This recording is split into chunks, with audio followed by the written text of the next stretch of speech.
কাজ না থাকলে আসলে মানে কেউ খবর নেয় না। ঈদ বছরের সবচেয়ে কাঙ্ক্ষিত আনন্দের দিন। এই দিনে বাকি 10 জনের মতো পরিবার পরিজন নিয়ে উৎসবে মেতে ওঠার কথা থাকলেও হাজারো শ্রমজীবী মানুষের কাছে দিনটি কেবলই দায়িত্বের। অন্যের ঘরে ঈদের খুশি পৌঁছে দিতে গিয়ে নিজের ঘরে ফেরা হয়ে ওঠে না তাদের। কালের বিবর্তনে কৃতদাস প্রথা বিলুপ্ত হলেও পরিবহন শ্রমিকদের প্রতি বৈষম্য আজও নির্মম। উৎসব এলেও বদলায় না তাদের জীবনচিত্র। শ্রম আইনে শ্রমিকদের নিরাপত্তা, স্বাস্থ্যসেবা, কর্মঘণ্টা, ন্যূনতম মজুরি ও ছুটি সহ মৌলিক অধিকারের নিশ্চয়তা সুন্দর কাগজে লেখা থাকলেও বাস্তবে নেই তার অস্তিত্ব। এবছর ঈদে খুলনা বিভাগের 1.5 লক্ষাধিক পরিবহন শ্রমিক রয়েছেন দেশের বিভিন্ন প্রান্তে। সবার ঘরে ঈদ পৌঁছে দিয়ে নিজের ঘরে রেখে গেছেন শুধুই অপেক্ষা। খুশির এই দিনটিতেও রাস্তাঘাটে অনাহারে অর্ধাহারে কাটে তাদের জীবন। আসলে চালকের জীবনটাই গাড়ির মতন এইভাবেই চলতে থাকবে, কারণ ঈদ আমাদের যে মাথায় গাড়ি থাকবে সেই মাথায় করাই লাগবে। ঈদের দিন আমরা সারাদিন গাড়িতে ঘুমাই থাকি, গাড়ি ধুলাই টলাই করে গাড়ির ভিতরে ঘুমাই থাকি। আর তারপর যদি হোটেল টোটেল খোলা থাকে তখন হোটেলে যে খাওয়া দাওয়া, অনেকদিন খোলেও না, ওদের না খেয়ে থাকা লাগে। আমার জীবন বিসর্জন দিয়ে শত শত জীবনের কথা ভেবে আজকে আমাদের জীবনটাই আমরা ওই স্টার্টিং এর পরে কাটাই দিচ্ছি। চান্দাতে আইসি জায়গাটা টিপ নিয়ে এখনো বাসায় যাইতে পারিনি, কিংবা বাসায় যে বাজার সদাই কিংবা কিছু কেনাকাটা বাচ্চা কাচ্চার করা লাগে, আমি তো সব বাসার তাহলে তারা কেমন আছে তাহলে তো বুঝতেই পারতেছেন। তে মরে যাওয়ার এই গাড়ির জগতে না থাকাই ভালো। পরিবারের অন্য সদস্যদের মতো গণপরিবহন শ্রমিকদের সন্তানরাও পিতার জন্য অপেক্ষায় চেয়ে থাকেন।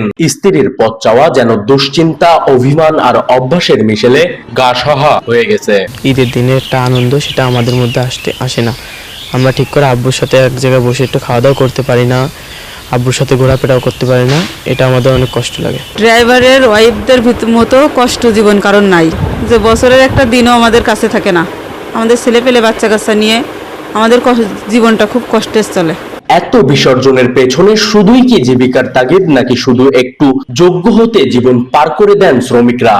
এত কষ্ট, সবাই তো ঘুমাইছিল রাত্রেবেলা, আমি তো একাই জেগেছিলাম। সেই ঢাকা থেকে খুলনা পর্যন্ত গাড়ি চালা আসলাম। সকালবেলা গাড়ি থেকে যখন নেমে যাচ্ছে তখন যে হাতটা দেখা যাচ্ছে, ওটাই আমাদের জন্য অনেক কিছু পাওয়ার। নিজেদের জন্য আক্ষেপ প্রকাশ করা ছাড়া পরিবহন শ্রমিকদের জন্য কোনো আশার কথা জানাতে পারেননি এই শ্রমিক নেতা। কাজ না থাকলে আসলে মানে কেউ খবর নেয় না। আমাদের তো জন্ম থেকেই জ্বলছে, আমরা অনেক শিক্ষিতও না।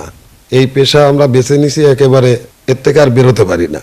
বা দেখা যাচ্ছে যে বুড়ো বয়সে এসে এখন চালাইতে পারি না, তো যখন দেখি যে আমার ছেলে মেয়ে নেই বা ছেলে মেয়েরা অন্য জায়গায় থাকে, তো আমি চলতে পারতেছি না, তখন আমার বাধ্য হয়ে হেলপারি গেটে দাঁড়াইলো। অনেকে নেয় অনেকে নেয় না, কিন্তু জীবন এইভাবেই চলছে।